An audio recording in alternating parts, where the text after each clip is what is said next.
Hi guys, welcome back. आज की इस वीडियो के अंदर हम इवेंट्स पे काम करेंगे कि कैसे हमारा एक एडमिनिस्ट्रेटर यूज़र इवेंट्स को क्रिएट कर सकता है। और अभी तक हमारा जो यूज़र लॉगिन हो रहा है वो एक सिंपल यूज़र है, उसका कोई भी रोल नहीं है, ना वो एडमिन है ना वो यूज़र है, राइट।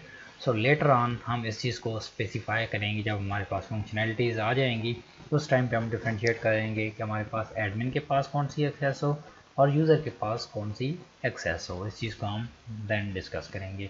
अभी हमारे पास एक सिंपल यूज़र लॉगिन हो रहा है, रजिस्टर हो रहा है, लॉगिन हो रहा है और लॉगआउट पे हमने काम करना है। और देन हमने इवेंट्स को, जब एडमिन लॉगिन हो जाएगा, मैं इसको एज एडमिन कंसीडर कर रहा हूँ क्योंकि पहले हम एडमिन साइड पे काम कर रहे हैं।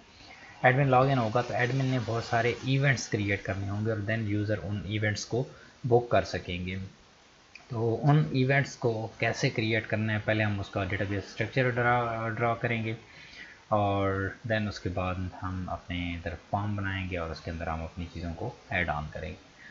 तो उसको बनाने से पहले मैं इधर लॉग आउट पे काम कर लेता हूँ क्योंकि हमारा सिर्फ लॉग आउट स्टफ रिमेनिंग है। सो यहाँ पे आएँ अपने हॉट डॉट प्लेट पे और यहाँ पे सर्च करें लॉग आउट। तो ये लॉग आउट का आपको ये मिल जाएगा। ये ओवरऑल ये पूरा एक href आ रहा है, ठीक है। आपने क्या करना है, ये जो इंटरनल स्टफ है इसको आपने करना है कॉपी और इसको एक बटन के अंदर ऐड कर दें क्योंकि हमने बेसिकली एक फॉर्म को सबमिट करना है। लॉगिन और लॉग आउट क्या एक पोस्ट राउट पे सबमिट होता है, राइट। हम इसमें href नहीं लगा सकते, ठीक है, कि हम वैल्यू लगाएं और ये सबमिट हो जाए। तो इसलिए हमें क्या करना पड़ता है, हमें इसको इस तरह से एक फॉर्म के अंदर बाइंड करना पड़ता है। तो मैं यहाँ पे पेस्ट करता हूँ, देखिए हमारे पास ये आ चुका है। अब मैं इसे रिमूव करता हूँ और देन दोबारा से हमारे पास ये एक बटन आ गया, ठीक है। और रिफ्रेश करूँ, चेक करूँ मेरे पास कोई फंक्शनैलिटी लूज़ तो नहीं हुई। नो, हमारे पास सेम है। अब मैंने क्या करना है, इस बटन को एक फॉर्म के अंदर ऐड करना है ताकि ये सबमिट हो सके। तो मैंने एक लिया फॉर्म के अंदर मैंने इसको पेस्ट कर दिया और उसके बाद मैंने यहाँ पे एक CSRF टोकन भी रखना है क्योंकि हमने इसको सर्वर साइड पे सबमिट करना है पोस्ट राउट के साथ। तो ये मैंडेटरी है हमारे पास, अदरवाइज़ 419 का लेवल एरर थ्रो करता है। और कौन से राउट पे करना है, लॉग आउट। और ये हमारे पास कहाँ पे बना हुआ होता है, auth.php के अंदर, जैसे हमारे दूसरे राउट्स बने होते हैं। यहाँ पे आएँ और यहाँ पे फाइंड करें लॉग आउट। तो ये देखें एक पोस्ट राउट बना हुआ है लॉग आउट का जिसका नाम लॉग आउट है, जिसे हम कॉल कर सकते हैं। और ये क्या करता है, इधर ऑथेंटिकेटेबल कंट्रोलर पे जाता है, यहाँ पे डिस्ट्रॉय मेथड पे वेब के सेशन को लॉग आउट करता है। ऑथ गार्ड वेब क्या करता है, बेसिकली हमारा वेब का जो यूज़र लॉगिन होता है उसको लॉग आउट करता है। और बाय डिफ़ॉल्ट यही यूज़र जैसे लॉगिन होता है तो इससे बगैर भी आप कर सकते हैं ऐसे करके। लेकिन अगर आपके पास मल्टीपल गार्ड्स हैं तो उस टाइम पे आप इस चीज़ को स्पेसिफिक, आपने अगर वेब के गार्ड से लॉगिन है तो वेब के गार्ड से आपको इसको लॉग आउट करना पड़ता है। देन उसके बाद सेशन को अपने इनवैलिडेट करना है और देन दोबारा से सेशन को रीजनरेट करना है और उसको रिटर्न बैक कर देना है ऑन द होम पेज, ठीक है। ये हमारे पास प्रोसेस होगा। और इसको भी क्लोज़ किया, यहाँ पे किया सेव और अब हमारे पास ये कंप्लीट है। लेट्स गेट रिफ्रेश और चेक करें इस फंक्शनैलिटी को, क्लिक करें तो देखिए हमारे पास यूज़र लॉग आउट होके वापस आ गया है, ठीक है। तो इस तरह से हम यूज़र को लॉग आउट कर सकते हैं। और अगर मैं एक यूज़र को लॉगिन करना चाहता हूँ, let's say this user, login करें दोबारा से और इसमें सबमिट करें, यस हम दोबारा से लॉगिन हो गए, राइट। तो इस यूज़र की मैं इन्फॉर्मेशन सेव कर देता हूँ क्योंकि जब भी हम लॉगिन करेंगे तो हम बार बार वहाँ से डेटाबेस से ना देखना पड़े। अब हमारे पास यूज़र लॉगिन हो लॉग आउट भी सक्सेसफुली हो रहा है। अब हमने क्या करना है, एक टेबल बनाना है बुकिंग्स का। बुकिंग्स का नहीं, हमने बनाना है पहले इवेंट्स का टेबल, जहाँ पे हमारा एडमिनिस्ट्रेटर इवेंट्स को स्टोर कर सकेगा और यही इवेंट्स यूज़र को विजिबल होंगे। तो इवेंट्स के लिए हमें एक इवेंट्स टेबल ज़रूरत है, ठीक है। तो टेबल को क्रिएट करने के लिए हमें एक साथ में मॉडल भी ज़रूरत है, कंट्रोलर भी ज़रूरत है। तो इन चीज़ों को भी हम एडवांस भी क्रिएट कर सकते हैं, बट मैं मॉडल और माइग्रेशन को क्रिएट करता हूँ क्योंकि मॉडल और माइग्रेशन से आपको मेक माइग्रेट की कमांड नहीं लिखनी पड़ती। HP आर्टिसन मेक मॉडल, कौन सा मॉडल बनाना है हमने, इवेंट मॉडल, कि हमने इवेंट्स को स्टोर करना है। और हाइफन एम लिखेंगे तो इसकी माइग्रेशंस भी बना देगा, आपको माइग्रेशन इसकी बनाने की ज़रूरत नहीं पड़ेगी। एंटर करें तो देखें यहाँ पे ऐप के अंदर मॉडल के अंदर ये आया होगा। ये देखें इवेंट हमारे पास मॉडल आ चुका है। ठीक है, अभी हम इस पे काम नहीं कर रहे हैं, तो हम यहाँ पे अपने डेटाबेस के अंदर माइग्रेशंस के अंदर यहाँ पे जो हमारे पास स्टफ क्रिएट हुआ है इसके अंदर आ गए। ठीक है, हमारे पास एक माइग्रेशन क्रिएट हो चुकी है। इवेंट्स का ये क्रिएट, ये जो अप मेथड है क्या करेगा, इसको क्रिएट करेगा टेबल को, और ये डाउन क्या करेगा, इसको चेक करेगा, अगर ये एग्जिस्ट करता है तो उसको ड्रॉप करेगा। सबसे पहले ये एक टेबल आईडी डिफाइन है, इसका मतलब क्या है कि हमारे पास प्राइमरी की बना देता है बिग एंड से, और ये टाइम स्टैम्प है जिसमें ये क्रिएटेड एट और अपडेटेड एट को ऐड ऑन कर देता है। अब हमने एडिशनल फील्ड्स यहाँ पे डालनी है, हमारे पास कौन कौन सी फील्ड्स होंगी। तो सबसे पहले आपने टेबल को कॉल करना है, और मुझे अब ज़रूरत है एक इवेंट का नाम मैंने स्टोर करना है। ठीक है, एक इवेंट का नाम होगा, तो उस इवेंट के नाम के लिए आप स्ट्रिंग यूज़ कर सकते हैं, और अगर आपको लगता है कि आपकी इवेंट्स का नाम लॉन्गर है तो आप यहाँ पे टेक्स्ट हेल्पर इस तरह से यूज़ कर सकते हैं। ठीक है, ये डिपेंड करता है कि आपकी रिक्वायरमेंट क्या है। So in my case string is enough, right. Varchar जिसकी लेंथ होगी 255। ठीक है, 255, और यहाँ पे मैं करूँगा नेम। और गाइस यहाँ पे एक चीज़ आपने याद रखनी है, यहाँ पे कभी भी आपने इस तरह से नहीं करना इवेंट नेम। क्यों? क्योंकि आप इवेंट्स टेबल के अंदर ही मौजूद हैं, और अगर उसमें कोई नेम एट्रीब्यूट आ रहा है, नेम कॉलम, तो उसका मतलब क्या है कि वो इवेंट से ही बिलोंग करता है, तो हर बार साथ में आपको ये मेंशन करने की ज़रूरत नहीं है। ठीक है, तो ये छोटी छोटी चीज़ें होती हैं जो आपने नोट डाउन करनी होती हैं। ओके, स्टेम टाइप का हमने नेम बना लिया। इसी तरह से हमें ज़रूरत है इस इवेंट की डिटेल्स की, मीन इसकी डिस्क्रिप्शन की, तो उसको हम यहाँ पे किस फॉर्म में स्टोर करेंगे। अब जैसे मैंने बताया कि 255 हमारे पास स्ट्रिंग की लिमिट होती है, लेकिन हमारे पास डिस्क्रिप्शन में ज़्यादा डेटा आता है, राइट। सो हम क्या करेंगे, डिस्क्रिप्शन की लिमिट को बढ़ाएंगे। हम यहाँ पे लिखेंगे टेक्स्ट। टेक्स्ट की लेंथ होती है कुछ 65,000 प्लस समथिंग। ठीक है, अगर आपने इन चीज़ों को देखना है कि इन चीज़ों की कितनी लेंथ होती है, तो इसका मैं बार बार कई सारी वीडियोस के अंदर बता चुका हूँ। मैं यहाँ पे चेक करता हूँ लारावेल माइग्रेशन हेल्पर लेंथ, मैं यहाँ पे कर देता हूँ टैक्स एंड स्ट्रिंग, ऐसे करके। तो आपके पास लारावेल माइग्रेशन चेंज, नो ये हमारे पास नहीं है। Migration, let me check that out, no ये डिफरेंट चीज़ बता रहा है। हमने बेसिकली क्या करना है, Laravel migration plain text and so on, no ये हमारे पास डिफरेंट बता रहा है। Laravel, okay, Laravel and medium text length, अभी हमारे पास उसका इंटीजर का जस्ट बता रहा है। इसमें हमारे पास एक था स्टैक और फ्लो का, जिसमें हम वहाँ से गेट कर सकते थे इस डिटेल्स को, या अगर आप चैट जीपीटी यूज़ करते हैं तो वहाँ से जीपीटी से पूछ लें, क्योंकि हमारे पास एक स्टैक और फ्लो का लिंक था, वो मेरे पास नहीं आ रहा। आप यहाँ से चैट जीपीटी से पूछ सकते हैं। ठीक है, मैं चैट जीपीटी 4 यूज़ कर रहा हूँ, बहुत ज़बरदस्त है ये भी। अगर आप अफोर्ड करते हैं तो इसको लाजमी यूज़ करें। How to please tell me the Laravel and medium text, या मैं इसको कह देता हूँ Laravel migration helpers length like text, medium text, long text and so on। ये हमारे पास उनकी लेंथ वगैरह बताएगा कि एक उसकी कितनी लेंथ होती है। अब स्ट्रिंग का बता रहा है इसकी 255 होती है। ठीक है, आप इस तरह से इसको लिमिट भी कर सकते हैं सेकंड पैरामीटर के अंदर पास करके। अब ये टेक्स्ट का बता रहा है कि ये 65,000 समथिंग 535, ये 1 लाख नहीं, 1 लाख से भी बड़े, ये 16 लाख समथिंग मीडियम टैक्स की होती है, और ये लॉन्ग टैक्स की।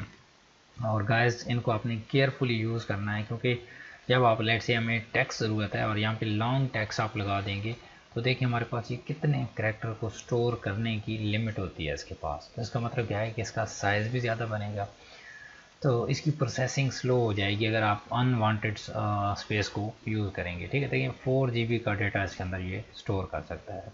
तो इसको आपने केयरफुली यूज़ करना होता है। आपकी डेटाबेस जब एफिशिएंट होती है तो आपकी जो क्यूरीज होती हैं वो सक्सेसफुली और जल्दी यानी कि लोड होती हैं। ठीक है, तो इस वजह से आपने डेटाबेस को हमेशा ऑप्टिमाइज रखना है। इस वजह से मैं 65,000 यहाँ पे इसको यूज़ कर रहा हूँ, और देन बाकी इससे हायर है। इस तरह से इंटीजर का भी यहाँ पे मेंशन है, इंटीजर के अंदर कितने आ सकते हैं। फिर बिग इंट का मेंशन है कि बिग इंट की क्या रेंज है, तो यहाँ बताई हुई है। इस तरह से टाइनी इंटीजर की बताई हुई है, 255 तक होती है। हमारे पास बुलियन की है यहाँ पे, ट्रू फॉल्स जैसे उसमें होता है, डेसिमल की होती है एंड सो ऑन। ठीक है, फ्लोट है, ये सारे उनकी बता रहा है। तो इस तरह से आप इसको चेक कर सकते हैं।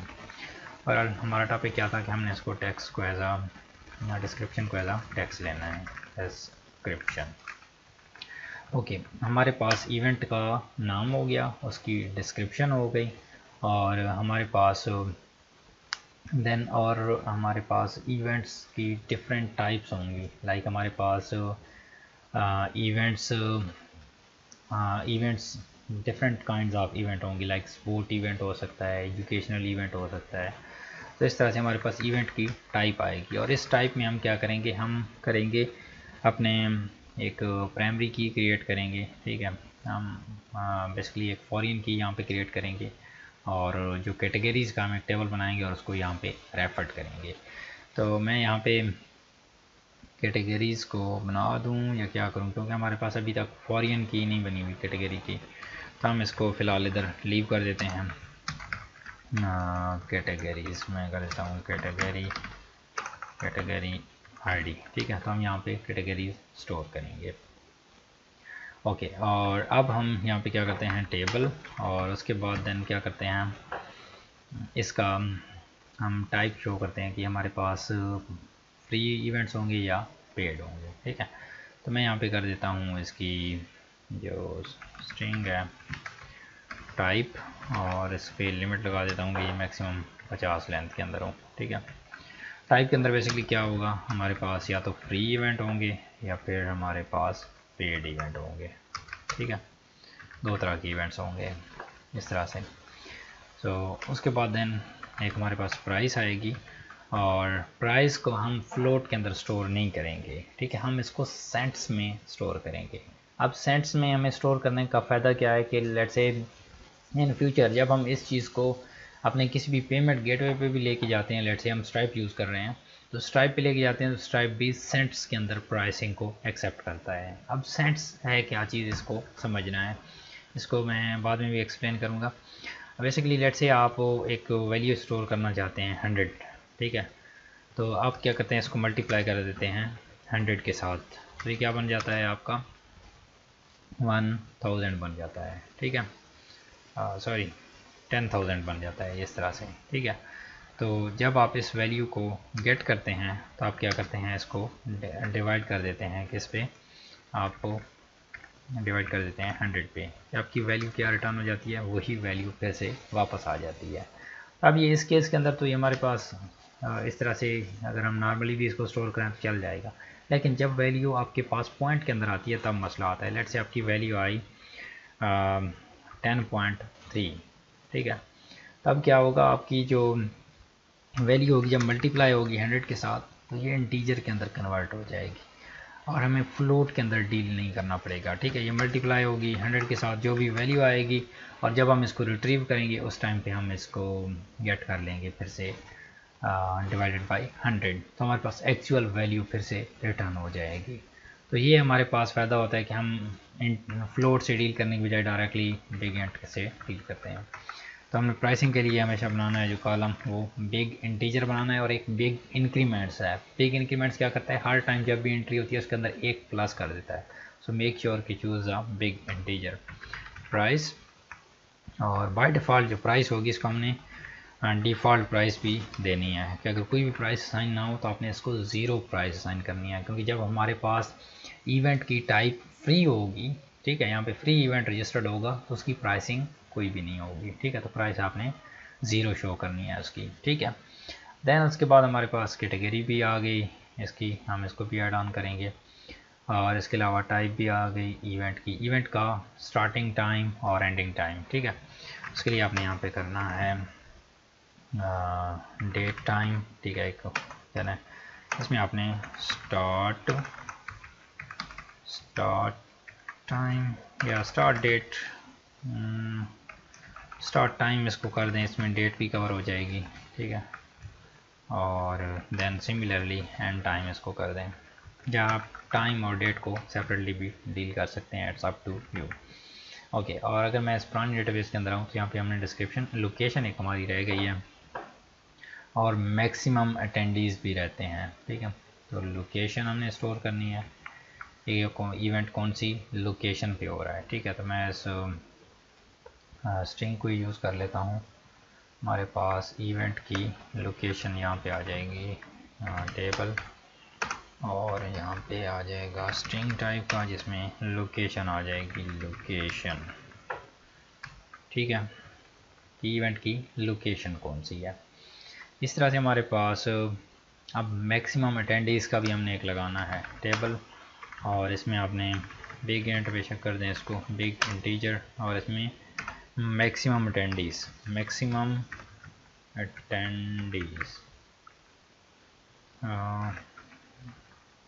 अटेंडीज़ अटेंडीज़ समथिंग करके करना है आपने इस तरह से। Let me check the exact spelling guys, maximum attendees, okay correct है। अब मैक्सिमम अटेंडीज़ बेसिकली क्या करेगा, इसमें मैं डिफ़ॉल्ट इसमें वैल्यू पास कर देता हूँ 0 या 1, कम से कम 1 होगा हमारे पास मैक्सिमम अटेंडीज़। मैक्सिमम अटेंडीज़ हमारे पास रिप्रेजेंट करता है कि हमारे पास इस इवेंट के अंदर कितनी कैपेसिटी है, मतलब कितनी सीट्स हैं जो रिज़र्व हो जाएं, ठीक है, तो उसके बाद यूज़र रजिस्टर ना कर सकें। लेट्स से एक हॉल है जिसके अंदर 100 सीट्स हैं, और उसमें अगर आप उस पर लिमिट नहीं लगाते तो मे बी 200 लोग रजिस्टर करते हैं, तो वहाँ पे आप उसको मैनेज करना आप लोगों के लिए मुश्किल हो जाएगा। तो इसलिए हम लिमिट लगा रहे हैं। हम इसे चेक करेंगे कि हमारे पास कितने अटेंडीज़ रजिस्टर्ड हो चुके हैं। अगर हमारे पास 100 होंगी तो उससे ज़्यादा हम इसको डिटेन नहीं करेंगे। और इसका एक एडवांस कॉन्सेप्ट भी होगा कि लेट से हमारे पास 5 तरह के यूज़र हैं, ठीक है, जो एट वंस अटेंडेंस को बुक कर रहे हैं, ठीक है, एट वंस अटेंडेंस को बुक कर रहे हैं।